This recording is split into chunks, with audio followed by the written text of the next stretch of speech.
JB. Hope we're all doing really well. This Tuesday, the 21st of October. This month is gone really, really quickly, and it will be Christmas before we know what is going on. So let me know how we're all doing today. Let me know. This is an afternoon show.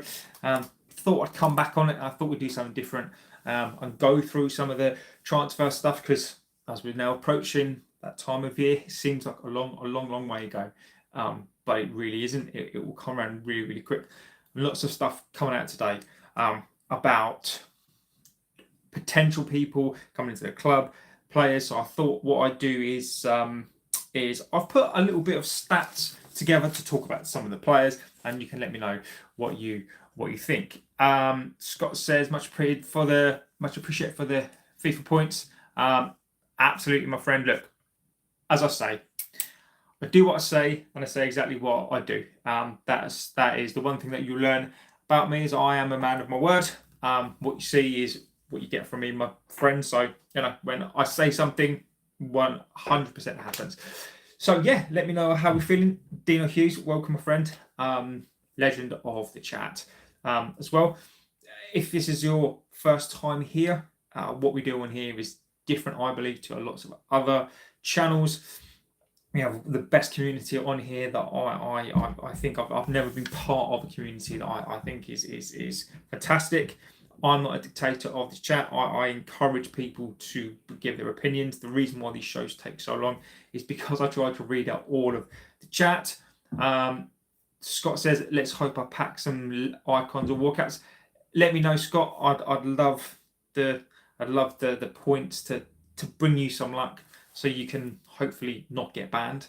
Don't get banned, mate. So that would be cool. So get in there with your chats. Let me know. This is an afternoon show. So this is a slightly different show. The evening show is pretty much where we kind of go off and talk about.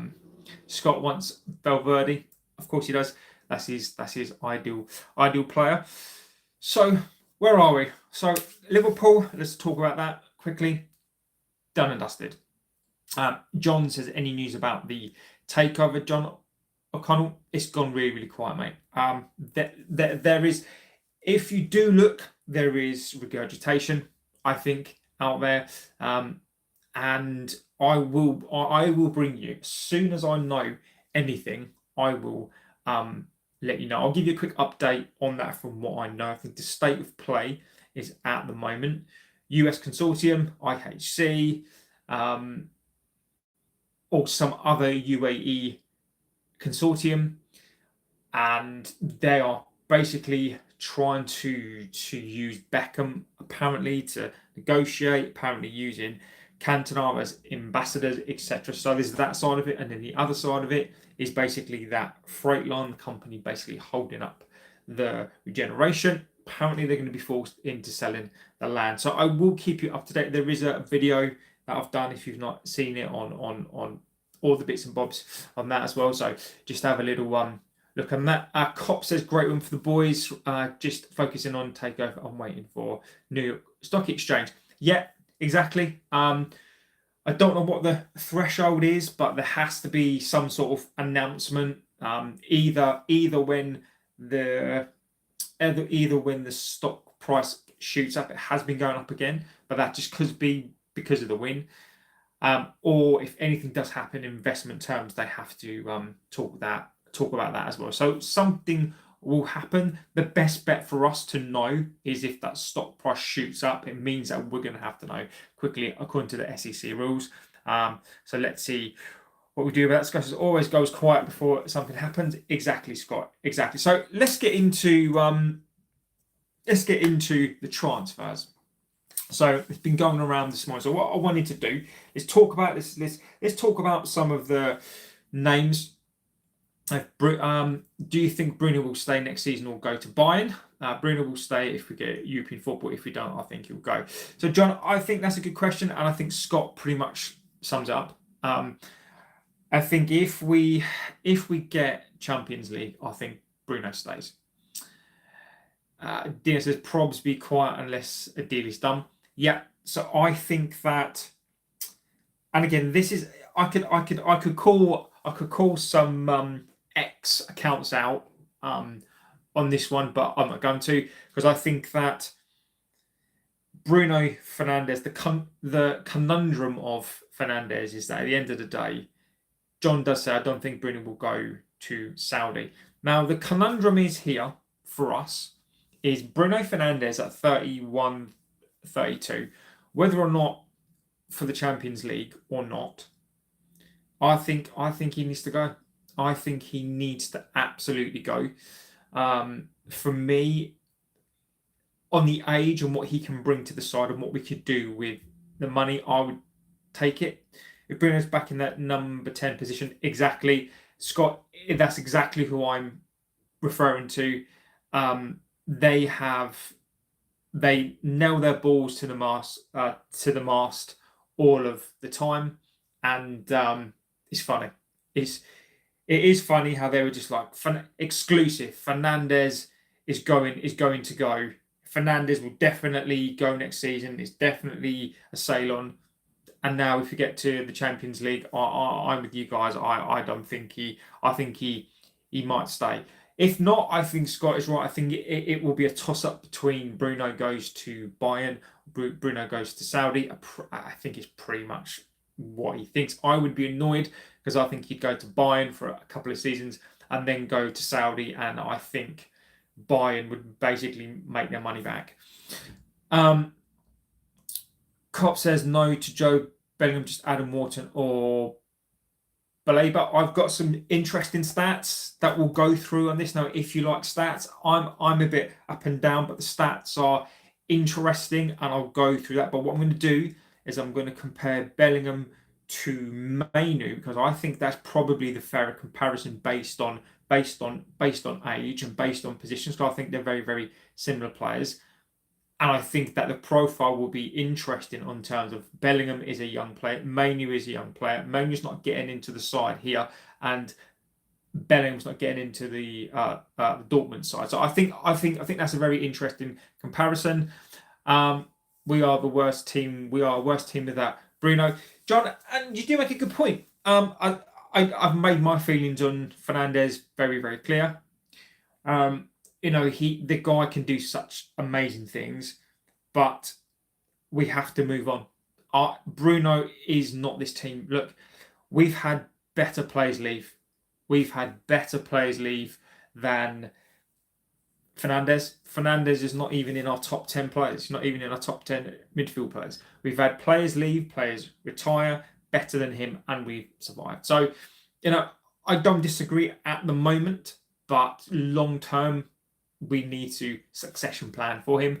Could he go back to Sporting? Dino, I think he'll go back to Sporting at some point. Maybe not yet. I mean, I think he'll be 35, 36 if he goes back, but it depends. I think Bruno Fernandes could play till he's 38. So I think there's time, but not just yet. Baleba will not happen now, I believe. John says we need to stay away from Bellingham, and Singji says hi. Hello. So let's get through it. So let's start off with the Bellingham stuff. Wharton, for me, this is just something that concerns me. I'll go through those stats. I will go through because I think it's really interesting. So I've got Hjulmand, because Hjulmand is being spoke about again. Baleba, Anderson, and Wharton as well. So I do have those stats. It's interesting. Are you glad we got Lemens over Emi? Difficult question. In many ways, yes, I am. I was one of the people, and we spoke about this on here. Doesn't mean that I'm right. Scott says you want the next big thing. You've got to go for Arda Güler. I do think he's good. I do think he's a great player. I'm glad that we got a goalkeeper. I think Lemens is well scouted. Time will tell. Emi Martinez is for the here and now. Lemens is brilliant. Look, I'm so happy. Is Lemens the future? Fingers crossed. Emi Martinez is experienced. Who knows? Who knows if Martinez could have been good? Would he have been great? Possibly. But at the moment, I'm very happy. I'm very, very happy. Time will tell. It's only game 2. But if you can go to Anfield, Liverpool, not be nervous. If that was at Onana or anybody else, we would have been fretting and concerned. I was not concerned about Lamens. So I thought it was absolutely fantastic. Usman says, I'm sat with a friend. We can't agree on the strongest defence if everyone fits who starts. Okay. And people will get in your opinions. I would go Lamens in goal. I'd go Yoro, Delict, and that's a good question. I'd go Yoro, Delict, and either Mazraoui. In fact, no. I'd go Martinez, Delict, Yoro. And then I'd go Dorgu on the left and Mazraoui on the right. That's what I would do. However, if we are playing wing backs, I think Ahmad has nailed that down. So I think if we're going, everyone's fit and we're playing our strongest team and we're playing with wing backs, I'd go Martinez, I'd go Delict, Yoro, Ahmad, and Dorgu. But you do have to be able to manipulate that. So that would be my attacking back five, keep up six. If it was more of a defensive, I'd go Yoro, Delict, Martinez still, and then I'd probably go Mazraoui, and then I'd go Dorgu on the left. Yeah. Fugitive says MU, yes. Scott says he will be our number one for the next 6 to 8 years till someone like Madrid or Munich come into him. What's your name? I don't want to be rude. It's JB. It's JB or John. Either one of the two. But I do tend to go by JB. Saturn Moran. Hi JB. Fugitive. Yeah. And that's what we do. Is we go. There you go. Done. Easy peasy. I love that jersey. This is a really good jersey, actually. You can call me JB. Mate, I've been called worse. But yeah. So, Jobe Bellingham. So let's talk about this, and then I will go straight into the comparison with. I'll go straight into the comparison with Mainu, on the basis that, look, midfield player. I think he's more of a midfield forward, and I think Mainu is a midfield forward. The reason why I think the comparisons are probably more apt with these two is because, look, we've got Mainu. The new black shirt is very nice. I agree with you. I think it is, but I'm not going to put money in the Glazer's pocket. So that's the only reason why I don't have that shirt, is because I'm not going to put money in the back pocket. But I do have the old sharp view cam black one on order, so that should come very, very soon. So the reason why I'm comparing Mainu and Jobe is because they're about the same age. They both are up and coming players. Mainu, you'd probably say, is more established, and I think it's, if we're gonna go and swap like for like, and Kelvin, I think you're right. If we're gonna bring in another player like that, why do that when Mainu is still here? So I'll go through that. So Jobe, basically, this story will not go away. Now, when we're thinking about stories, is it Jobe? Is it coming from his side? I was going to buy the black one from Spain, but it was 110 euros. Jesus Christ, that is a lot of money.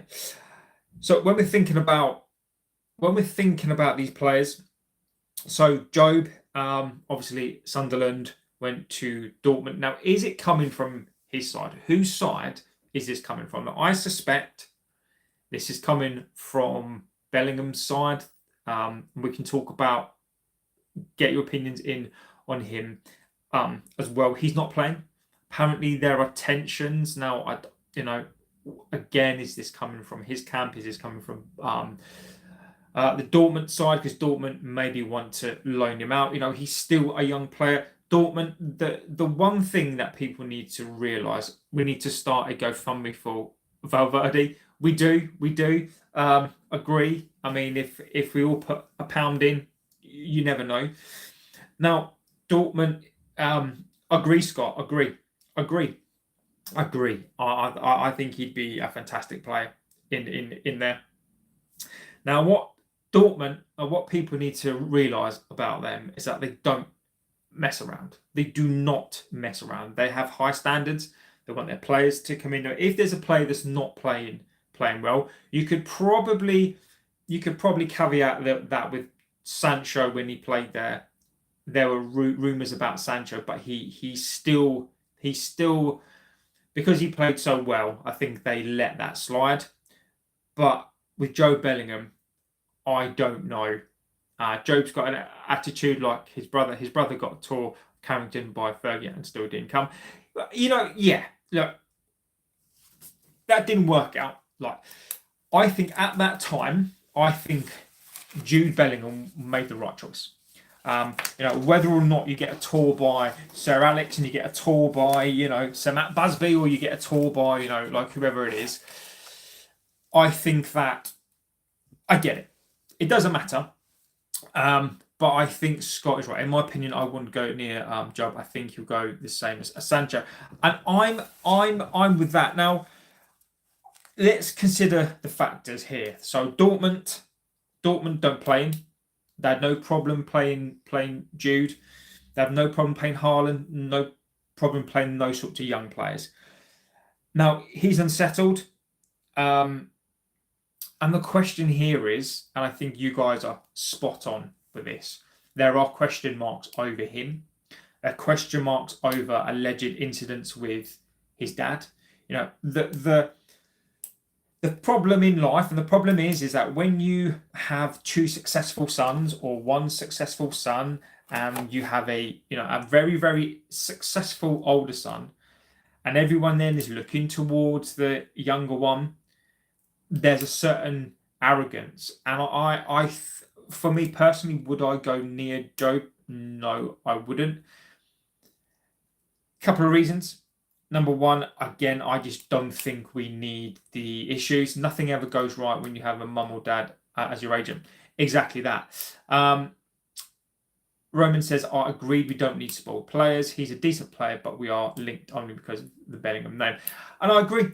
And I think right now, no matter what people say, the ones who are Amorim out, Amorim is certainly building something in terms of the players. I think getting rid of those problem players, we don't, whether people agree with that or not, I think someone like that, so young with an ego, with a family like that, living off of a name, I think it'll be very, very disruptive.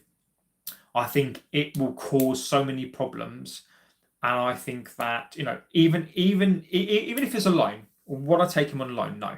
I think we do not need a disruptive force right now, irrespective of what I think of these players, and some of them I don't think are good enough for this team. There is no doubt that I think Ruben at the moment has got a balance to this team that is doing something, and I think he's gotten to a point where I think any disruption to this team will absolutely derail this team. So for me, for a number of reasons, I think the player's attitude is all wrong. Dortmund are very, very good at weeding out these sorts of players.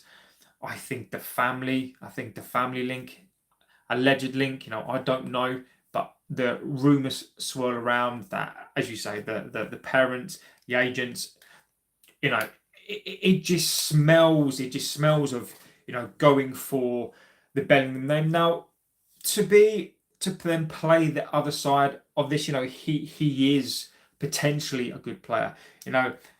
If you look at the players that we like to buy, is that we do like to buy these developmental young players with a future. Would you buy him because there will be potential to sell him on? Carmen says, hello my friend. There's potential to sell him on. So I think that we need to be very, very careful. I think the recruitment team need to be very, very careful, because there's a line right between having a player who is a developmental player to bring into the side, but he'll be a very, very disruptive force. So it's a no from me. I'll go through the chat and then I'll go through some of the stats. And we can take these with a pinch of salt, because we are talking about the last 365 days, and this is Sunderland and Dortmund versus Kobe Manu playing in the Premier League. Dino says he's a decent player, but only linked because of the Bellingham name. Joshua Zirkzee isn't that serious. He should be swapped for Endrick from Madrid. Interesting one there. We can go through Endrick stuff as well. I will talk about him as well. Ivan Toney as well has been mentioned as well. So let's go through some of this. Karma said hi. Rome says, what do you think about Endrick's story? Do we even need him? Spoiler alert, no, I don't think we do. I think his stats are atrocious. I don't think he is the guy, but we can talk about that. Karma says we don't need Patrick Dorgu. Interesting opinion. So the one thing that I will say is when I read out your opinions, first and foremost, I respect your opinion. And if I come and I comment on your opinion, it's not because I'm calling you out. It's not because I think your opinion is wrong, but we just debate it out. And sometimes I may just say stuff that's on my mind, but it's not putting your opinion down. It's just debating it out, right? Cameron says, we don't need Patrick Dorgu. I disagree at the moment. Dorgu is still very, very young. Do we need a more experienced left wing back? Yes, we do. But Dorgu, I think, is the best that we've got. And I think at the moment we do need him. Will he be good in the future? Look, he's getting there. You know, you don't go to Anfield, win after 10 years, and not be decent player. So I think we do need Dorgu right now. 100%. Luke Shaw can't play there. Luke Shaw is atrocious. And you could argue Mazraoui could go there as well. But as an attacking wing-back, Dorgu, I think, is fine for now. Dino says, we have started to get rid of the disruptors. We buy a known disruptor and believe at some point he will cause chaos. Avoid. I agree, Dino. Lament, Upamecano, De Ligt, Yoro, Valverde, Kobe, Mbumo, Cunha, Shesko, Ahmad, Sidiam would be Martinez. Interesting team. That would be Scott's team. Let's go Arsenal. Scott is art rate. It's not bad. I'm from Arizona in Nigeria. United fan. Hope I'm welcome here. Of course you're welcome here. We are. What would I describe us on here as? We are the waifs and strays, right? You know, you've got your massive channels. You've got most of the channels, other than a couple, were built off of a massive platform. They all left a particular channel. They've all got their channels are doing extremely well. There are very few of us. There are a number of channels out there, and we've done this ourselves. We are the renegades. You know, we are welcome here. So it doesn't matter if you support us. We get many rival fans on here as well. This is a place to come if you basically are respectful, have a respectful opinion. So more than welcome here. Dino says, on Dorgu, I like him, but not sure what kind of player he is yet. I think that's a very valid point. Very valid point. Dorgu is good enough for now. I believe he is a wing back. I do believe he can do well, but he is young. He is a young guy. So, you know, do we probably need a more mature, experienced left wing back? Yes. But I think there are other positions that we need more of. Scott says he was banned for 3 days. You were. Kevin says, don't put any bad word about Dorgu. He's young, but doing too well. Compared to older players. And that's the thing, Kelvin. No, mate. Look, Dorgu. People are going to dislike players. You know, give you an example. I criticise Luke Shaw. I want him to do well, but I criticise him. Other people love Luke Shaw. You know, people are going to like Dorgu. People are not. It really does depend. And there's nothing wrong. There's nothing wrong in having a negative opinion, as long as it's not necessarily rude or you know, attacking a player. I think it's important for people because we all watch football in a different way. Some people will like me, for instance. Some people don't. You know, that's life. Ahmad 8789 says, glory, man. United. I want to see Leon get some time, says Scott. And Scott, the most frustrating thing, Scott, is that if we'd have had a Carabao Cup run, if we'd have had, the FA Cup, maybe if we get a lower league side, if we'd have had Europa League, Champions League, these players like Lyon would get time. And this is the problem, and this is the problem. This is the problem with not being successful, is that we can't give these players games. Toney, I'd love to see him play. Lyon, I'd love to see him play. Obi, I'd love to see him play. Xerxes, I'd love to see him play. Menu, a bit more. And because we're only playing one game a week, and then even when we're going to go to the FA Cup, these are games that we need to win. So, and Scott, and I'm with you, but the problem is that we're suffering now from the lack of success. It's not just money. It's not just, the fact that we're not in these competitions. It's the fact that players will want to leave as well, and that ultimately is the problem of when you're not a successful club. Is you buy these players and they're going to want to leave because ultimately they can't play. I want to support. I want to support. I need the links. Look, my friend. It's all there in the chat and stuff like that, my friend. But you being here is support enough, my friend. Pete says, who do you think Amorim should bring in the January market? I will get through that. I'll go through these players. I'll tell you who I think we should get, and I'll tell you who I think that we will get. We got that wonder kid from Colombia. I think he looks, who is a ball playing CDM. JB, who do you think we need back up to Sheska? Okay. We need another striker. There's talk of Endrick. There's talk of Ivan Toney. Would I take either one of those two? I'd take Toney. Endrick, I think, is a disaster waiting to happen. I think Endrick reminds me of. He reminds me of. I'm trying to think of that players now. I can't even think. But Endrick is, if he can't do it at Madrid, how is he going to do it here? I think Endrick would be a disaster. I think Ivan Toney for me would be the one, and I think that we're going to get loans. So I think where we're going to go is we're going to go loans. But I will come back onto that question. I will come back onto that, John. I will. No, Sheska will hit the ground. We need experience in the squad. Role models will have plenty of youth, but who do they look up to? And exactly, Dino, I've said this many, many times, is that if you're bringing a young player into this squad, who do they have? When you had Beckham come into the squad, Neville come into the squad, Scholesy, Nicky Butt, you had Roy Keane, you had Pallister, you had Bruce, you had Irwin, you had Schmeichel, you had, I think, Andy Cole, McClare. You had all these amazing, or proper professional players. And who do these guys have? They've got Bruno Fernandes as captain. I mean, seriously. I was going to say we need new signings here on the right wings and defensive, offensive midfield. Then we're good to go.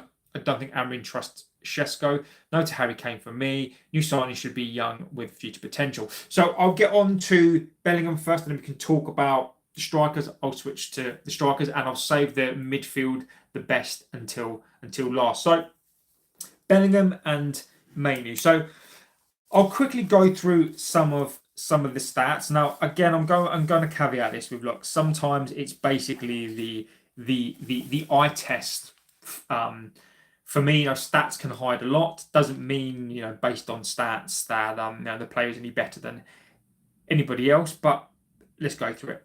So basically, we're going to start off with, so if we look at things like total shots, and bearing in mind, we have to bear this in mind, that Bellingham was playing in the Championship and Kobe Main's been playing in the Premier League. So total shots, 1.3 per game, which puts him up in the 80th percentile. Kobe's 1.12 puts him up in the 61st percentile. In terms of assists, they're both the same, 0.07, 0.07. Shot creation, shooting creation action, 2.93 per 90 for Jobe Bellingham, puts him in the 77th percent. and shot creating actions 2.7671. So it's actually no difference really between them in terms of that, except that Manu's doing it in the Premier League and Jobe has been doing it in the Championship. We don't want a stat pad like Bruno. I agree with you completely. Now this is kind of where I think this is interesting in terms of the kind of the more proper midfield stats. So passes attempted 42.19. 34% off for Jobe Bellingham, and passes attempted for Manu 46.05, puts him up into 42. Pass completion 85.7 for Jobe, and 83.36 for Kobbie Mainoo, puts him at 65. Progressive passes. Now, this is the interesting one for me. So, progressive passes for Jobe Bellingham is 5.56 per game, up in the 70th percentile. Mainoo 3.61, 23%. Sorry, 23rd, so actually quite low. Progressive carries. Jobe Bellingham 1.38 per game, Mainoo 1.77. Successful take-ons 1.04 to 1.05 for Mainoo. Touches in the attacking penalty box 1.66, 80%. Touches for Mainoo 2.82, which puts him in the 91st percentile for touches in the boxes. Progressive passes, again, in the opponent half, 2.6 for Bellingham, and 3.55 puts him up in the 85th percentile in the Premier League. So I think what is quite clear for me here is that both play roughly the same percentages. In terms of overall game, Mainoo is I think is better, nearly twice better at touches in the box and progressive passes and carries in the opponent's half. Tackles 1.55 for Jobe Bellingham, 2.56, which puts him in the 78th percentile in the Premier League. Interceptions, they're both not great, 0.76 for Jobe, 0.33 for Mainoo. Jobe, you could argue, is better. So blocking 1.38 compared to 0.92 for Kobbie. Clearances 2.38 for Jobe Bellingham, 1.05 for Kobbie. Aerials 1.8 for Jobe, and 0.99 for Kobbie Mainoo.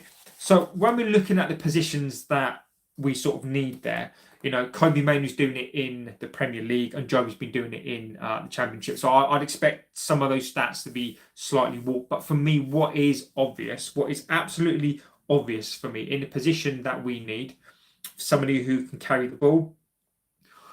And I will come on to why I think based on Kobbie Mainoo's stats on basically tackles, blocks, and interceptions, why he doesn't get into the team.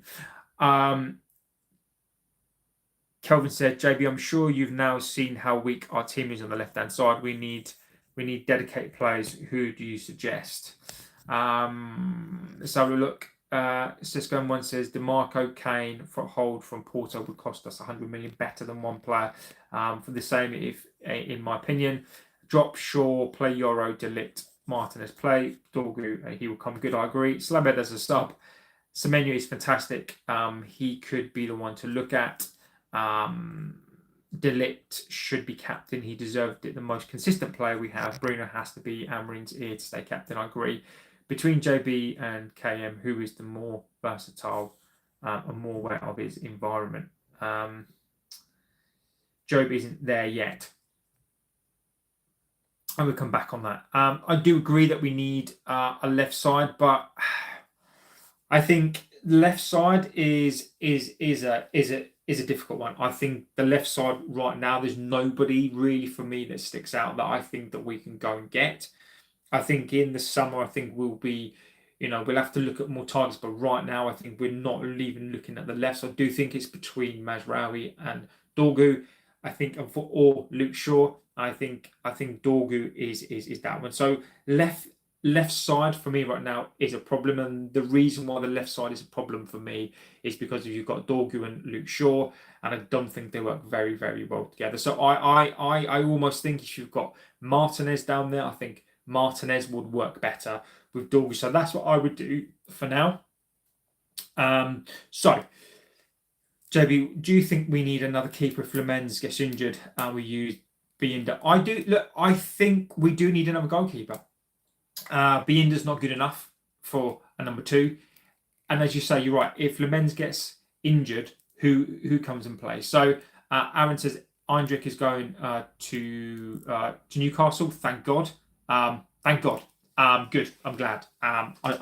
He's definitely not for me. So looking at Kobbie Mainoo and Jude Bellingham, they're very, very similar. Well, I think where Jude is slightly better, and we have to bear this in mind, is championship-wise, in terms of blocks, clearances, and aerials. I think he's better. He's better in the air. I think he's probably a better slightly defensive-wise. Now, to bear that in mind, I think, and again, I think the reason why that is that Kobbie Mainoo is 5'9", right? Jobe Bellingham is about 6'1", 6'2". So I'm not surprised he's better in the end. To that end, this is why I think that Kobbie's not getting into this side. It's because Kobbie's passing and his progressive passes forward and his passes attempted are not very good. Also, in terms of interception, blocks, and clearances, he's not the best either. Now, when we've spoken about this before, what Amorim wants two number 8s or 6s. Amorim doesn't really play with a CDM and CM. He basically just wants 2 midfielders who are energetic, who can tackle, all-round players who can tackle, can shoot, can progressive pass, can run back, can do all this stuff, right? Kobbie Mainoo, at the moment, looking at the stat, is a specialist. Is a specialist in getting that ball and getting into the opponent's box. He's a specialist at picking up that ball in that patch between the central circle, in the centre circle and the opponent's half, and that's where he should be. He's not good enough yet, I don't think, at running back. Tackling wise, he's okay, he's good, but it's the interceptions, it's the blocks. So I think this is why we're not seeing him. But now when we're talking about Jobe and looking at Kobbie Mainoo stats, I think the fact that Kobbie Mainoo may be slightly behind in terms of some of the Bellingham stats. Bellingham was playing in the Championship and Kobbie's been playing in the Premier League. So in my personal and humble opinion, I don't think there's much between the two.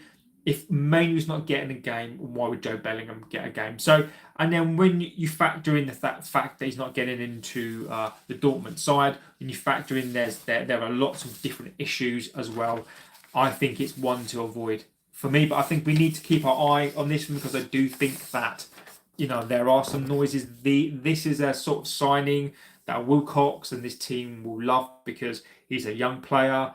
Sell on value as well. He might be reasonably priced as well. So let's keep an eye on this because, and I agree, Cisco, 100%. We can't waste money on Jobe. He's not needed. I agree. Whilst you've got Mainoo there, who's pretty much the same player, I think Mainoo can improve tackling and interceptions. Mainoo is better at getting that ball and progressing it into the box. I think where Mainoo lacks and where he's not getting into this team is because he's not a tackler. It's because he doesn't win balls in the air. I could argue Casemiro hasn't been great, but I think that for what Amorim wants at the moment, I think it's quite obvious why Mainoo for me is not getting into the side. Doesn't mean I don't want him into the side, but then when we're talking about Jobe Bellingham, I think that for me I would avoid it. I'm with Cisco. I'd rather take that money and spend it elsewhere. And then to that end, we'll talk about the midfield as well, because we are obviously linked as well to different midfield players as well. Hjulmand has been mentioned, and we can look at Hjulmand in terms of Anderson, Wharton, and Baleba as well. So let me get to this, and then we can talk about strikers because there is some news on that. Let's have a little look. Theo Hernandez says Scott. Theo Hernandez for me is in the Saudi League, isn't he? So maybe So Gabriel can play up on the left. We need to build him more. Arizona, my problem with him, mate, he's a kid. He's 14 years old. I don't know. I've not seen him enough. I've heard some amazing things about him, and if he's half as good as we think he is, then he'll play. I'm not right now, and again, as much as I respect your opinion, and when I come back in opinions, not because I'm saying you're wrong, it's just my personal opinion, and I'm happy to be proved wrong a lot of the time, is that I'm not prepared right now to build my team or put my eggs in the basket of a kid who's 14 years old. I'm just not. Time will tell. Time will absolutely tell. Maybe he's one for the future, but right now he's not in a conversation for me. Only on the basis that we can't afford to build a team around a child. So Aaron says so is Harry Kane. Maguire's contract. Martinez can be signed as a backup keeper. I don't think he would do that. Theo Hernandez for the left would be the one. Cisco loved Theo at Milan. So did I. Thought he was great. Cisco M1, 100% can't waste money on Jobe. Super Battles legend. Belabor and Morten would be an excellent midfield duo. Premier League experience. Yildiz for the left wing. Yeah, I like Yildiz. Michael Usher. I do. I like him a lot. I think he's a good player. I like him a lot. Opus for health players. We'll have to leave. It's no good having CM. We don't play like Ugarte and Mainu. And I think Mainu might go out on loan. I just by I'm not. I don't believe necessarily everything that I read in stats. Stats are a pointer. But by looking at those stats and what Amorim, I believe what I've been told, what Amorim wants, is I can see why Amorim doesn't play him in Amorim's system and what he believes. And I think you're right. If Mainu is not going to play, then would you replace him now? And that is the question. Would you sell? Right. My question is, would you sell Mainu now? But you're not going to get. So imagine, let's just say, right, we've got Bruno, Ugarte, Casemiro, and Mainu. Right? If we let Mainu go, we have to go and get another player.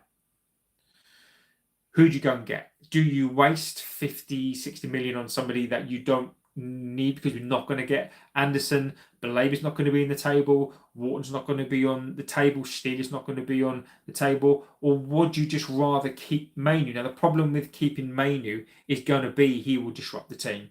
So, it's... I don't know. I don't think the Belabor deal will click. I have reasons. I don't think Belabor's going to happen. Yildiz won't leave Juventus. I agree. Wayne, Ferrier legend. Kane is a better goal scorer than Bellingham, 100%. Mainu so overrated in my opinion. It's interesting. It's interesting with Mainu. I think Mainu is still so young. I think at the moment, I think every young player at a club, if you go to whatever club it is in the world and they have a starlet, right? And these players, have they sort of like have their starlet and they sort of have their player and they sort of like have their favourite, if you like. Is that the problem? The problem with that is everyone's going to say that their player is basically the next big player, right? They are going to say that. They're going to say that their player is like the next big player. Mainu at the moment can be anything he wants to be. He's 20 years old, right? But Mainu also has to play. I don't think he's overrated. At the moment, he doesn't know what he is. And the trouble is with Mainu, he needs to play. So I'm sometimes of the opinion, as much as I'd like him to play, to build into that player that I think he could be. If we're not going to do that, sell him. Because what's the point in having a player with all this potential? Because eventually he's not going to fulfill that potential. Michael says, it sounds like the player you're describing we need is Big Scott McTominay. pretty much. Who can we get for our academy in those positions needed? You've got, as Scott said, you've got that young lad from Colombia that's come through. You've got Toney, but the problem is that the academy is not the solution in the midterm. The academy can be. The academy absolutely can be, and we should be bringing these players through. But going to the academy to get us out of Stirp is I worry about that. And as we've seen, Amorim is not the biggest fan at the moment. Whilst he can't trust his team, he plays experienced players. But I agree. There must be somebody in there that you can bring through just to start to bed in. Toney, for example. Bring Toney in. What is the worst that could happen? I would take Scott Mack all day long, so would I. Mainly would go out on loan and then leave. Amorim don't believe rates him as highly as the media does. I agree with you. Look at K-League for the next part. Double-edged sword. Opposite for the help says. Martinez will be back. CDM's sent back soon. Plenty of defensive options. We need dynamic midfielders who attack and defend. Also, mainly as homegrown player. So better for our PSI if he goes. Yeah, I agree with you. Agree. I think that is what he wants. That is what he needs.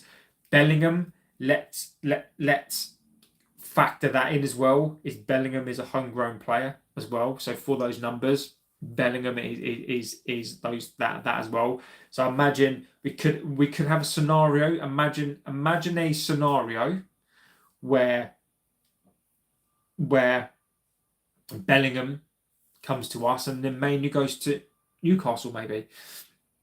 Let's talk about contract extension of our players. Very important. Arizona, I'm not going to talk about that now, my friend, because at the moment that's not on the agenda. Maybe we can talk about that towards the end if we have time.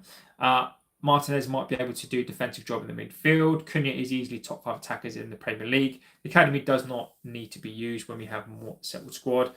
The academy does need to be used when we have a more settled squad. The women's team, I'm pushing to get there as well. So, strikers. Let's go on to strikers next. So there are two to be mentioned: Endrick, and Toney. This is really quickly. I think on this one we don't really need to go too much into this one. So, as I've said previously, where I think we're gonna go. Where we're going to go with this and this window is there's already spin and talk of there is no money. Okay, I think we go loans. I think this has got loan all over it. Now we've got Endrick, the Real Madrid youngster who is apparently going to be the new R9, and Ivan Toney. So Ivan Toney looks like he's coming to that point where does he want to get back into the England squad? Probably not. But I think he's potentially looking for a loan back and a loan move. Endrick, I think Madrid would be looking to see if they can resurrect his career. He's not in Alonso's plans. The last couple of weeks he's been on holidays, been on an extended break. He's not really, I don't think he's trained that much, and he's certainly not in Alonso's plans. It's a really easy one for me. Endrick is an absolute no. I think Endrick he's got disaster written all over him. If you look at what he's doing, he's on holiday. He looks disinterested. I always worry about players, and I could be wrong in this. I always worry about players who are not fighting for their places, who are not prepared. And I know he's a young kid, and that's the problem when you've got these Brazilian kids who are moved away from home and moved into this different life away from home. Money is very hard, I think, then to motivate yourself, particularly when you've got Mbappe in front of you as well. He's played 37 games, scored 7 goals and got 1 assist. We don't need learner drivers.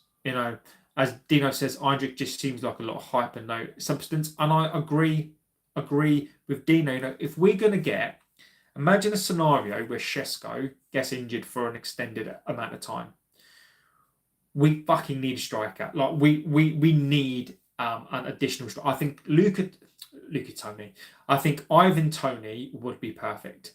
56 games and 39 goals, 8 assists in the Saudi League. again, it's very, very difficult to gauge that because the Saudi League is obviously not the Premier League. But Ivan Toney is used to playing on his own up front. And I think if we could get a loan deal for somebody like that who could do a job, I think I would definitely prefer to do that. Scott says, Endrick is a very good player. Believe me, he just doesn't get the game time at Madrid because they have the best forward in the world at the moment. And Scott, look, I can't say I've seen him that much. I just don't. I've got no doubt that Endrick is a good player.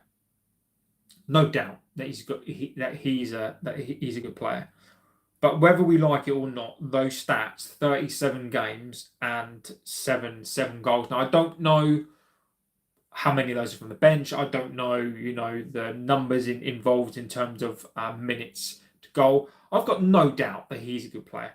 But we don't need the inconsistency. Maybe in a couple of years' time. But I can see with Endrick, and there are many, many good players out there, Scott. We're littered through the decades of brilliant strikers who are good strikers, but they just go from club to club. And I can see Endrick doing that, going from Madrid, going to United on loan, and then going to Juventus, and then going to Napoli, and then going to, different clubs around Europe. And then eventually he can't get a move to a big club, and then he sort of ends up at I don't know, I'm trying to think of a smaller club but not be too rude. He maybe ends up at like an Aston Villa, or he ends up, at that sort of one of those sorts of clubs, and it could be a mid-tier. It could be and people may say that we're like a mid-tier team. So, and this is why I'm trying to be careful. You may end up in like a mid-tier Spanish team, a Dortmund and that's where I can see him going. I may be completely wrong, but I think right now we need somebody who can lead the line, who's used to Premier League football, not a Brazilian kid who at the moment can't make it in the Spanish league. He's going to come over here, completely different climate. It's going to be winter. In the winter climate, he's a young kid, not got that experience. So for me, Toney all day long. Luca Toney still has vibes of, the strikers that we typically get outside of Cavani and outside of Zlatan. He's got vibes of, those sort of strikers that failed. But Ivan Toney's 29 years old. So for me, I'd go for Toney as long as the loan fee is right. That's where I would go. So Endrick for me is a no. I just don't think we can carry that right now, and I think we need a bit more of an established striker. Dina says it's the problem when you have a kid stupid amounts of money. Michael says think we missed a trick not getting Vardy. I don't disagree, Michael. Actually, I said that if Vardy was the main striker, I think I'd be sad, but I do agree with you. I think, getting somebody like a Vardy would have been good. Arizona says, Ivan Toney is enjoying Saudi and loan would be a good decision. Get Neymar for a season. Oh, God, Scott, can you imagine? Should have got him years ago. Neymar's not for me, mate. Scott, I get it. Neymar, absolutely not for me. I don't know. The thought of Neymar would have been good, but I just don't know about Neymar. Can you imagine Neymar, Pogba, Lingard, Rashford? I mean, Jesus Christ. Should have got him years ago. Opted for the health. It's a shame about Xerxes. He seems classy on the ball. He doesn't seem to have that killer instinct to score. Neymar is injury prone. If loan can be done for Toney, I think he's perfect fit for us. Toney would be great. But who starts with him and Šeško, or can they fit both okay together? Imagine having Vardy up front with a proper shit. I'd love Vardy up front. I think he'd be great. But I think opposite for the health. Look, you get Toney, and Toney knows what he is. Toney would come in on loan as a backup striker. What you could then do is you could give Šeško a little bit of a rest. Let's just say that Šeško maybe is a bit tired, or Šeško, it's not quite the right game for Šeško. Instead of playing a false nine, sticking Toney. I think it would work extremely well. I think it would work very, very well. I think Toney, for me, would be the one to go for. James Shamobai says, would not go for Watkins. For me, is the best option. Watkins is sadly a first choice striker.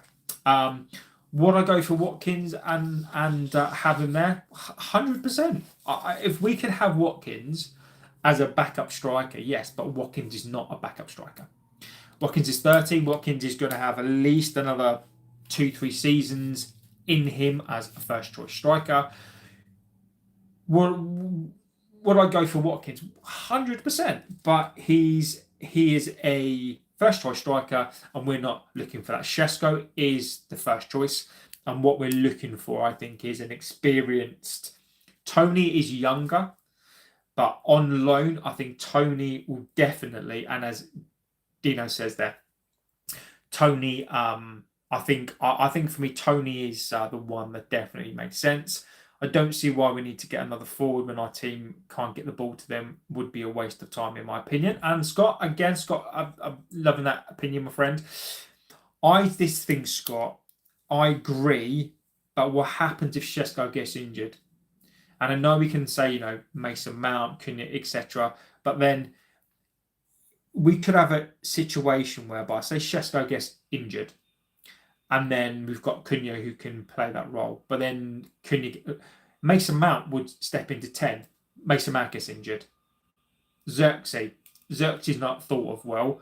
So Bruno would go in as 10. And then you'd have Mainu then that goes in as 8. And he doesn't like Mainu. So I get it. I get the point. But my only comeback to that, Scott, would be what other team in the Premier League doesn't have two strikers? We need. I think we need two strikers. I do. Even if it's just a backup, even if it's not Toney, even if it's a backup striker that can be a right pain in the arse, I think we need to. Ollie Watkins summer. Nobody listen. No, Ollie Watkins is not coming. Shinji Kagawa, great player. I remember him greatly when he came to the club. I was very, very excited when Kagawa came to the club. I remember the hat-trick that he scored. I was very, very excited about him. And then Kagawa just died off. I liked the player at Dortmund. I thought he was brilliant. One of their best players. He was fantastic. And then he came to us. He had a couple of good games. I think he had a decent season. Scored a hat-trick. And then something just happened. I don't know what happened with Kagawa. I don't. I really don't. And with Toney's links back to Mbermo, bring Ivan, give Šeško more experience in training, and Lemens need to mentor. Let's get him the support. Was a joke letting Kagawa go. I don't know why we did. My memory of that was that he just wasn't. I don't know what happened. He was really, really good, Dortmund, and then he came to us and he was good and he scored like a hat-trick. And then I don't know. I don't know what happened. I don't know. He was a play then that just seemed to fall off a cliff. Afcon is incoming. Fisco says, hi, hello, my friend. Then you play Joshua Xerxes. Interesting points. I just don't think... Yeah. Kagawa was no park, though. That's 2. Matoma, Shift, Cunha up top. Matoma is going to be very, very expensive.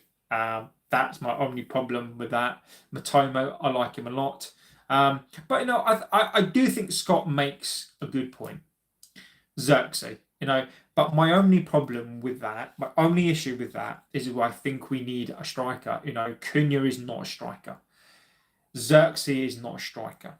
Toney is a striker, and I feel we need another out-and-out striker just to give us cover, just to give us something different. So, for example, let's just say we're playing, I don't know, Sunderland again, right? And Cunha isn't working. Šeško isn't working, and we need somebody different. We need someone who's a bit wily. We need somebody who's a bit more, of a pain in the arse. And I think Toney would be perfect. I do, but I do take the point. We've got Cunha that can do it. Cunha can be a rat bag. I love that about him. And I think Scott does make a good point with Scott saying is we can't get the ball to the striker anyway. So why do we need another striker when Cunha can play that? I've been complaining that we're overloaded with number 10s. Let's play those 10s. Let's put Cunha up front for a bit, and play those number 10s. We've got a shitload of number 10s. Play them. So I think Scott makes a good point. I think we do have enough cover. But my only worry is injuries towards the end of the season. If Mason Mount was to pick up an injury, we could have a situation where Sesko is injured, Mount's injured, Cunha's injured, and then those number 10s look great, but then we don't have a striker. So yeah, Scott says, no, I know he was a very good player. Opus says Toney and Adam Wharton in January would be amazing. If we could sell so we could buy in Jan, that would be great. Wharton's not coming. These players that we want there, they're not coming. Matoma would cost us a fortune. I agree. Lucas says congratulations. Thanks. Thanks, mate. Wharton would solve that problem by getting the ball to the attackers. I'm confident of that. So let's get through some of these stats. So what I've done is Hjulmand. So Hjulmand again is linked to us, and of course because he's a Ten Hag, he's a Amorim player, from that system, a defensive midfielder, apparently a defensive midfielder, and looking, again we've been linked to him, right? I think he'd be quite expensive. I think he'd be 50-60 million pounds. That, and again I think the media are picking up on this one because he's a signing that Amorim could make, and they're trying to link it to this whole, Erik ten Hag brought in his players. Some of them were arguably awful, and you look at what that did to the team. So Hjulmand has been mentioned.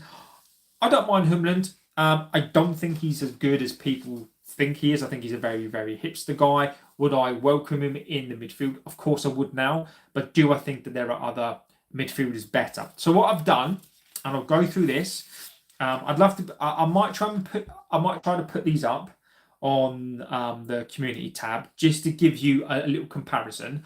As I've said before, I don't always believe in stats, but I think stats are an interesting way to look at it, right? So I'm going to go through Hjulmand, Belieber, Anderson, and Wharton. So we'll start off with things like assisted goals, right? So we'll go expected assisted goals for Hjulmand is 0.08. For Belieber is 0.04. For Elliot Anderson is 0.15. Now that is up in the 83rd percentile. And for Adam Wharton, we are talking 0.31. So up in the 99th percentile. So his XG for assisted passes is right up there. And this is not just compared to these three. This is in the Premier League. So he's 99 percentile. We're now going to look at shot creation. Okay, so Hjulmand in the Portuguese League 2.49. That puts him up in the 61 percentile. Belieber 1.88, 37, which is not great. Elliot Anderson 3.68, which puts him up in the 91st percentile. And Adam Wharton 3.87 in the 92 percentile. So Elliot Anderson and Wharton already, in terms of those assisted goals, creation of chances, actions involved, and assists, those two already are standing out. Then we'll drop down to attempted passes. So Hjulmand in the Portuguese League is 62.7, which is the 87th percentile. Carlos Belieber is 42.9, which puts him in the 32 percentile. Anderson, passes attempted, 55.68, which puts him in the 70th percentile. And Adam Wharton, 43.16, which puts him in the 33% and is actually, other than Belieber, the worst on that. Pass completion. Hjulmand is 90%, which puts him in the 95th percentile. Carlos Belieber is 86.6, puts him in the 68th percentile. Elliot Anderson is 80.9%, which is in the 29th percentile. And Adam Morten is roughly about the same. So he's roughly on about 83, again, which puts him in and up around that 70th percentile. So not too bad. Progressive carries per game. Hjulmand is 0.55. Carlos Belieber is 3.33. 6.03 for Anderson and 5.85. So again, putting those guys up, again in the 78th percentile.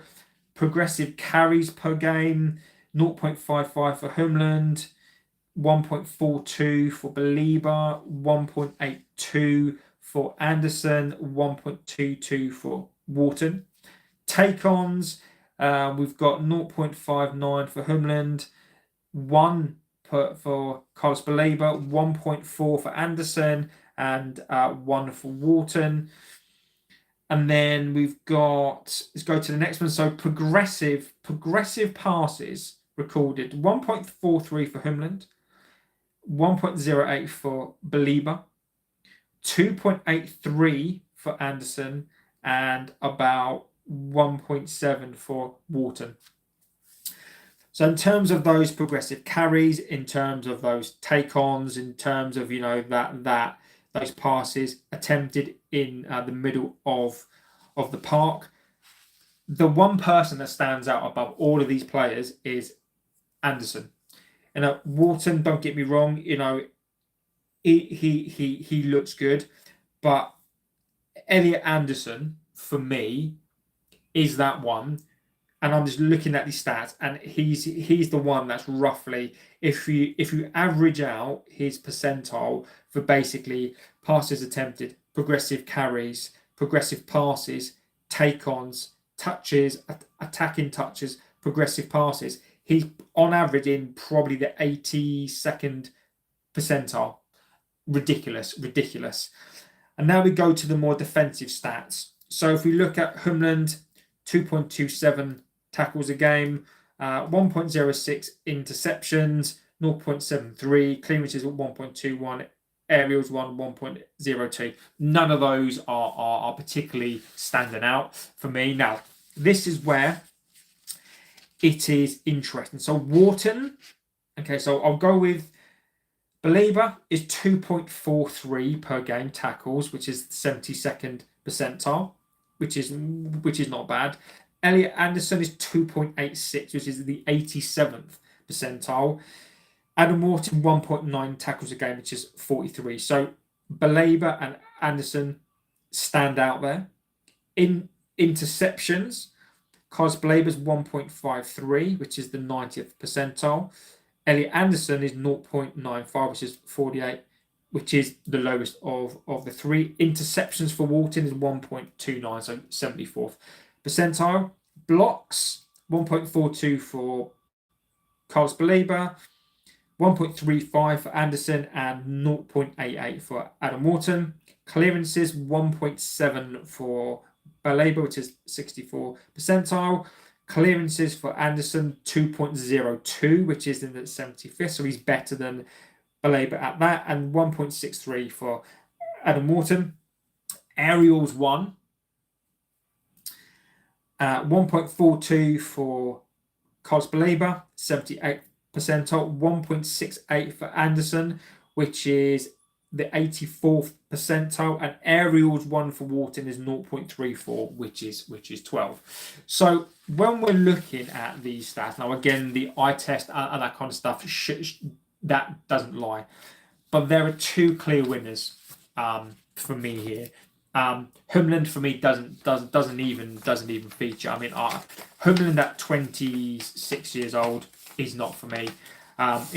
Doing it in the Portuguese league, there's no disrespect to the Portuguese league, but when we're looking at two players that I think, when you're looking at two players overall who can do what Amorim wants to do, and we're talking about progressive passes, progressive running back, running forward, can shoot, can tackle, can pass. Now, where I would agree that Morten is better than Belieber at passing and progressing, but Belieber is a defensive monster, an absolute defensive monster. Tackles, interceptions, blocks, clearances.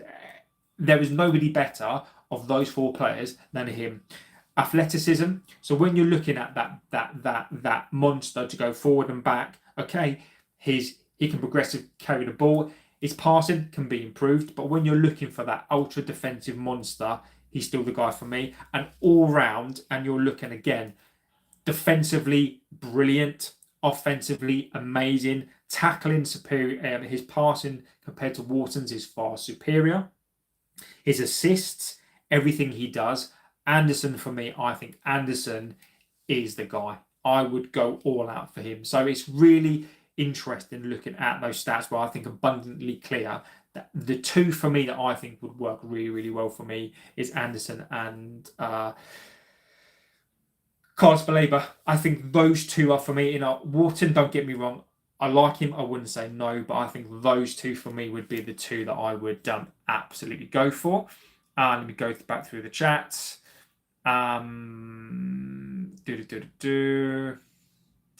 Let's go. How much will he cost with the United tax? And Roman, you make a good point. You make a very, very good point. We miss it on Polina. Yes, we did. How much will he cost? Roman, I mean, Anderson at this point in time, even if we could get into that race, I think you're talking 80 million. I do.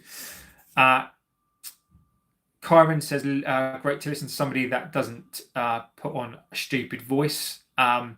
I can do sometimes, but I'm not going to do it, Scott. No, I'm not going to say shampoos because I've just had a compliment from Kyron, so no, I'm not going to do it. Bobby says hello, and we should bought Joe Pedro instead of Shesko. Just say, look, isn't Joe Pedro? Chelsea stole a march. Chelsea have got Quenda as well, so Chelsea have stolen a march on those players. If we could have got him, yes, but we didn't. If you want a ball-playing CM who can control games, then you've got to go for Pedri or Vitinha. I think Anderson. The more that I watch Anderson, the more that I look at his stats, I really like him. I mean, Pedri is not coming. Vitinha is not coming. I think Anderson is gettable. Very, very hard. 5.359 says high. Arsenal is 4 points ahead. Yes, they are.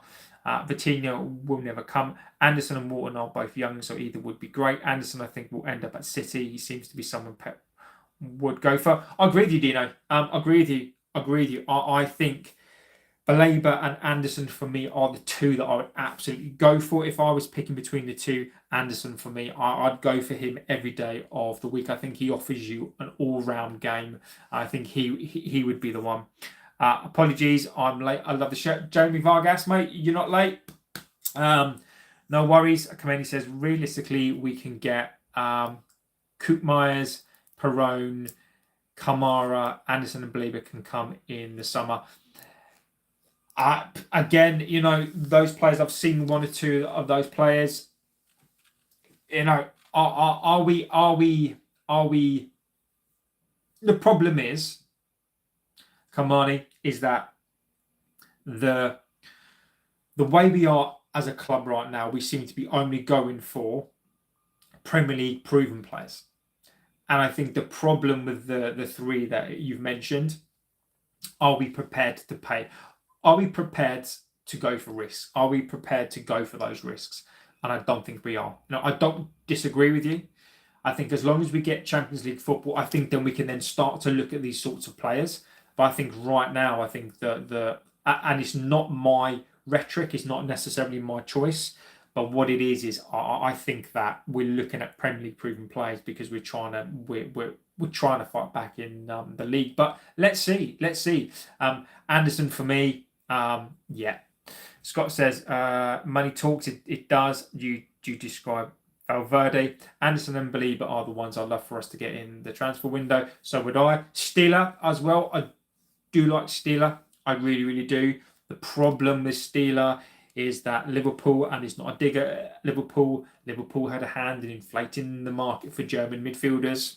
So they're going to want about 60, 70 million pounds for Steeler. Is he worth it? I don't know.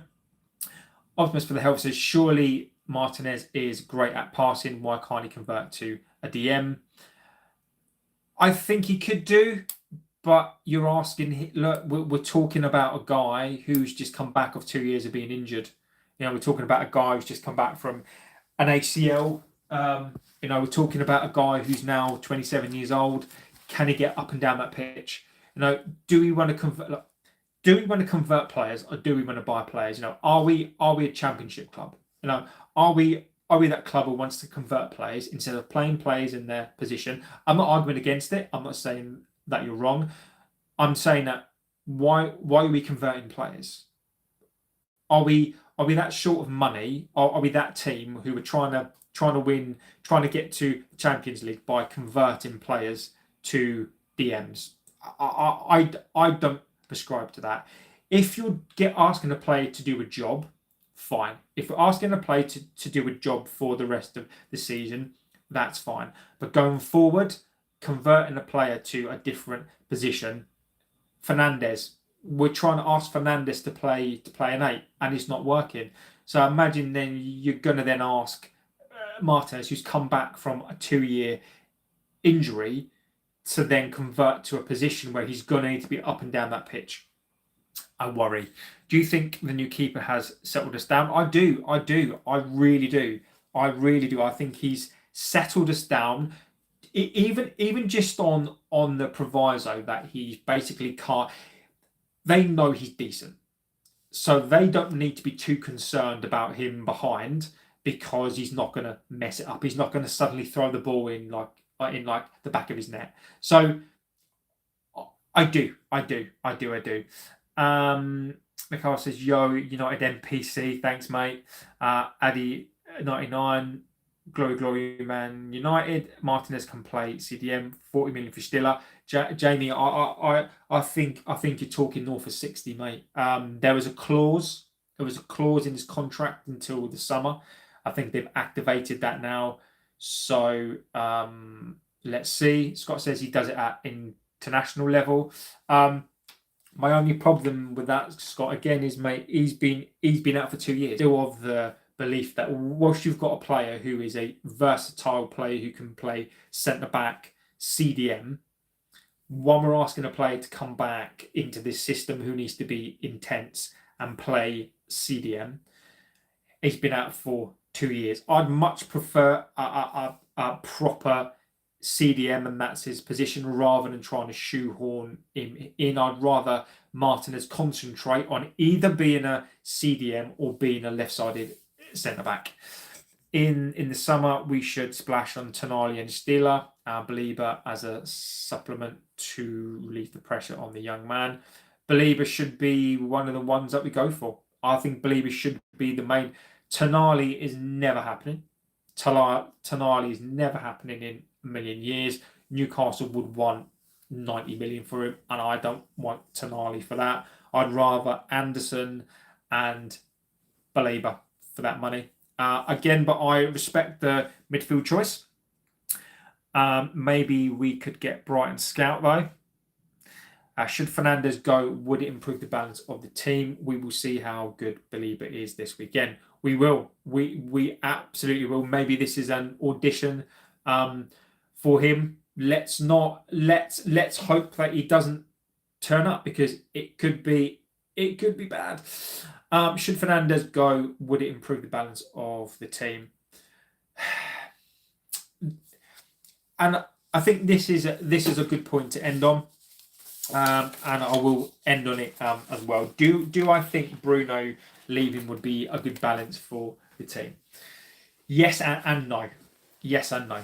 Number one, for what I think of Bruno Fernandes this season, I think it is time for him to go. I think if you can get money for Fernandes at 31, we need it to reinvest into the team. My issue is not with necessarily Fernandes as a player as such. My problem with Fernandes is his attitude on the pitch. The petulance, the moaning, the way he goes hiding, whether people like it or not, and you can say that he scored goals, and he has. He's been one of our better players for the last 7-8 years. Brilliant player. Right, the last 18 months, I don't think he's been good at all. I think he's a stat padder. I do think he is a stat padder. Why United fan says I'm late, aren't I? Mate, feel free to go back and watch it, my friend. I said Gallagher would do a good job in our midfield. I agree with you. Agree, Scott. I think he would be a great loan signing. I would be happy. Ben Bryan says, hi, hello, my friend. If you want 2 players for the women's team, you go for Pyra and Pina.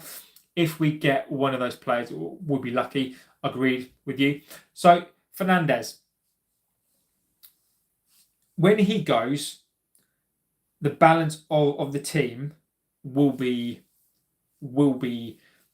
different.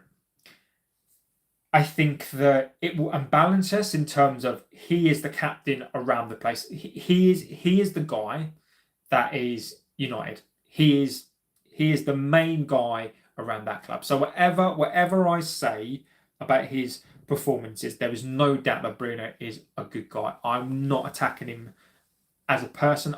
From what I've heard, I believe he's an absolute fantastic guy around the place. So he is the club through and through. So ultimate respect in terms of that. What he's done on the pitch for the club has been brilliant. At times he's been fantastic. The way that assist for that goal was without that. Do we go on and score a goal? Probably not. Bruno in glimpses can be world class. Bruno in glimpses can be fucking awful. But Bruno is one of these players who is pure theatre, right? But I'm of the opinion that it's now his time to go. Will he unbalance the team if he goes? Yes. But could it bring balance? Could it bring a new United through without, these it's almost a bit like when you leave home, right? You've got the security of your parents, you've got the security of home, and then you've got to go into the big wide world, and then you've got to live it, and then you've got to do things on your own. And I think that's what will happen with Fernandes, is that Fernandes will go, it'll be like a heartbeat being pulled out of the club, and then people have to stand up. There will be a new captain that will come through. It will give other players time to shine. It will give other people a voice because they'll have to step up. So yes, it will. Am I concerned? No, because we've had far better players than him leave. We've had Beckham leave. I've said it 1,000 times. We've had Ince leave. We had Schmeichel left.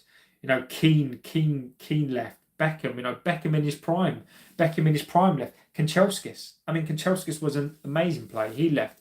Andy Cole, Dwight York, Nistelrooy, Jap Stam. These are the players. Cristiano off the back of a Ballon d'Or season left. And we still went on to win a league. So, I do believe that it will, but I think it represents an opportunity for us as a club to leave the past behind. To leave the losing to Spurs in the final behind, to leave the other Europa League final losses that we had. To leave the 7-0 behind, and I think it's an opportunity. I really, really do. Let's have a little look. I agree. Fernandes' attitude is poor. Depends, of course, on how much each player is worth. Richard says, I'm Richard from Ghana. I want to promise you United is going to win the Premier League. Richard, look, mate, I love all sorts of opinions on here. I don't disrespect opinions. I'd love it to be true.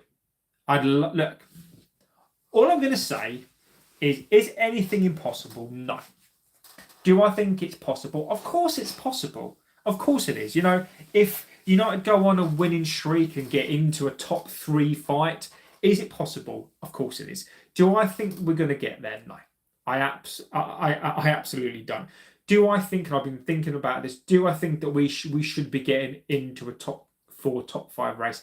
Yes, I do. Because we've got one game a week.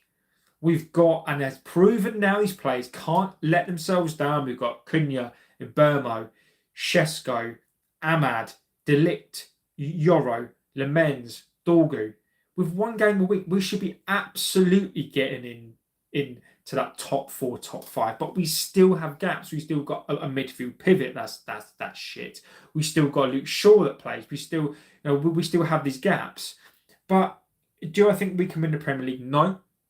But should we be getting, depending on how we do in these next 4 games, and then depending at Christmas time, I think we can get ourselves into a top 4, top 5 race. I do. But do I think that's where we finish? I don't know. If we win the next 3 games, go into the break, come back and can win a couple more games, then I think my opinion on where we finish will shift. But sadly, my friend, I don't think we're going to win the Premier League. Fernandes has main character syndrome. I can't envision United with that Bruno somehow, and that's the problem. Wise is that we've become a one club man. I don't know how old you are, Wise, and it's not a dig. And we all think things in different ways. It bugs me. It bugs me that Bruno, that people feel so highly of one player. It's because we're not a one-man team. We at one time, and I'm only going back to the past just because I think you can learn lessons from the past. But we had leaders on the pitch. Even the likes of Cleverley, even the likes of Phil Jones, even the likes of the Fabio and the other twin, we had not necessarily the best players, but how could we won a Premier League with Cleverley? Like, we had players on that pitch who were leaders on the basis that that's what they were taught.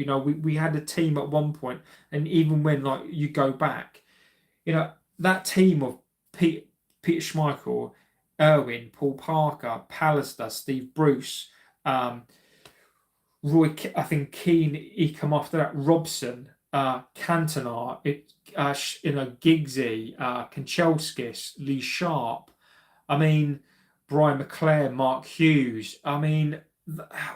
Just every one of those players, international leader, right? You could pull one of those players off into another team and they would captain that team. And then when you push forward to the next years, and you had Gary Neville, Phil Neville, Nicky Butt, Beckham, Giggsy, Nistelrooy, Dwight York, Yap Stam, Rio, Vidic. Captains, right? We've got one now. You could say that Bruno, other than Bruno, De Ligt maybe would be the only other one. Maybe Cunha now's coming to the side, those sorts of players. But other than that, instead of having a team full of international captains, international players who were, strong, had their opinions, there were numerous examples whereby Sheringham and Cole hated each other. They despised each other, right? They hated each other. But you look at what they did in the Champions League season. You look at the trophies that they won together. Whereas this lot now, you've got Rashford and Sancho who had their clicks. They couldn't win a game, never mind a Champions League. So, and this is our problem. This is our problem with Fernandes, is that we need to shift away from a focal point. We need to, the focal point needs to be the team, and we need people to step up. Time for Fernandes to go. Kieran says, nice to hear someone who speaks logic. Thank you, mate. Yes, if Bruno leaves, new players will play for the team more. I'm not afraid to make mistakes. He's always moaning. Who would you want in Bruno's place? Pilot guy, I don't believe we replace Bruno. I think in my humble opinion, the mistake would be to replace him like for like. We don't do that. We don't replace him. We don't make somebody who's the focal point of this team. I think when Bruno goes, we don't replace Bruno. We then distribute Bruno across the pitch. So you get somebody that's a good passer.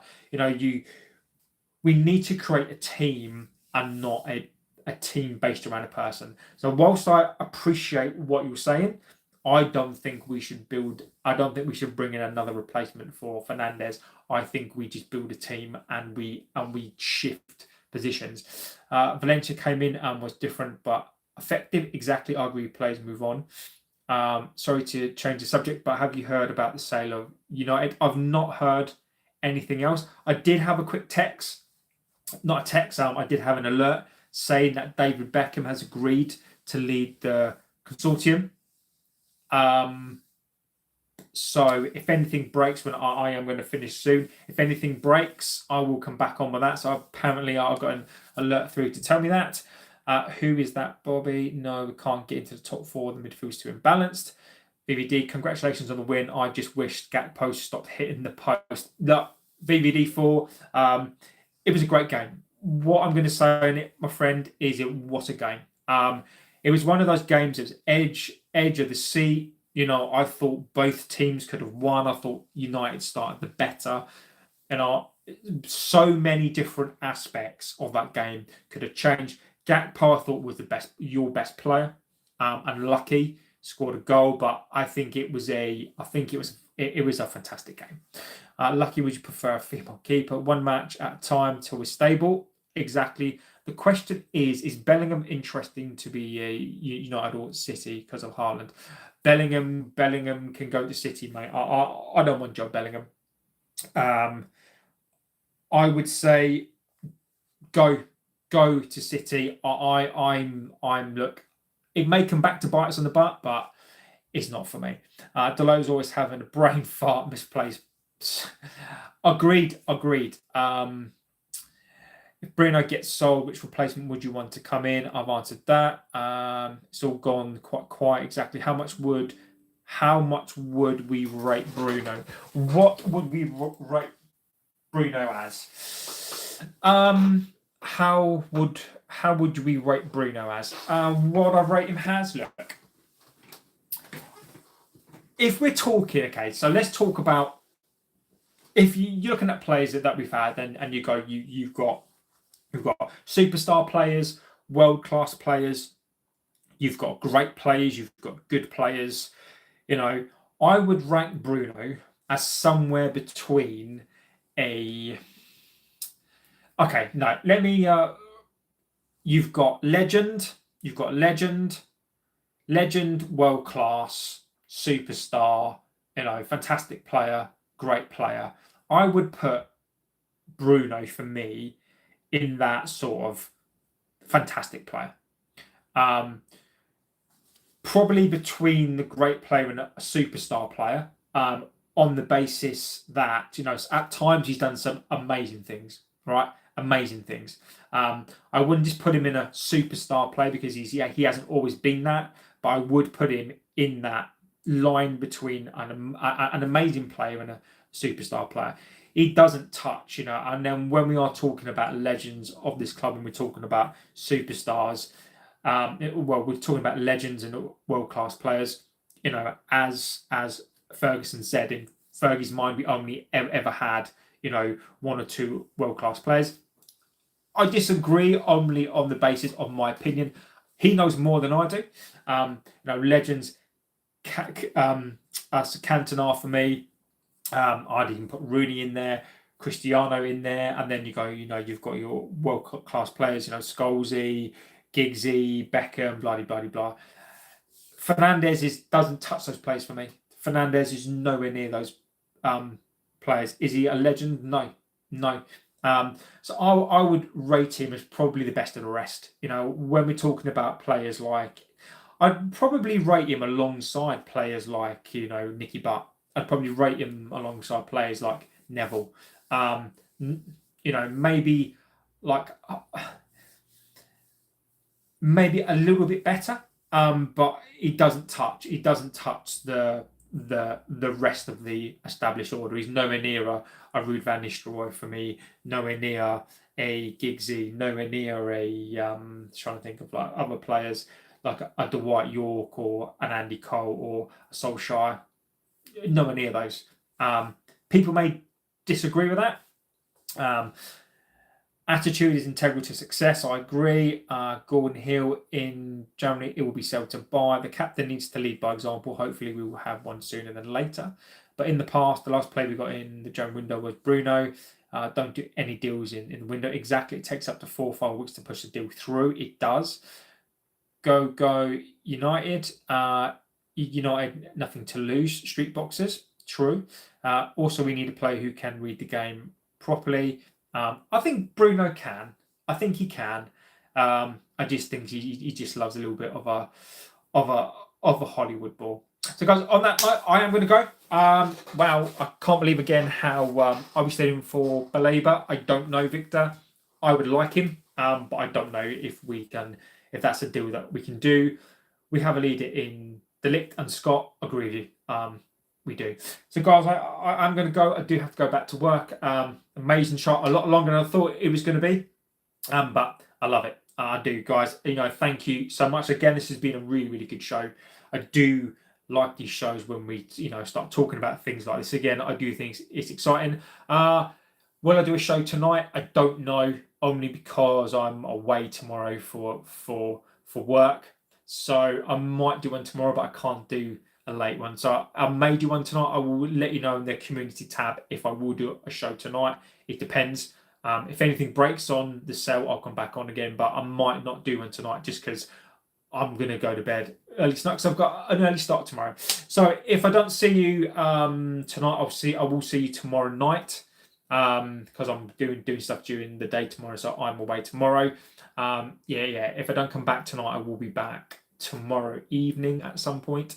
So have a good rest of your morning, day, afternoon, wherever you are in the world. Thank you for being here. You guys are amazing community. You guys make this channel just everything.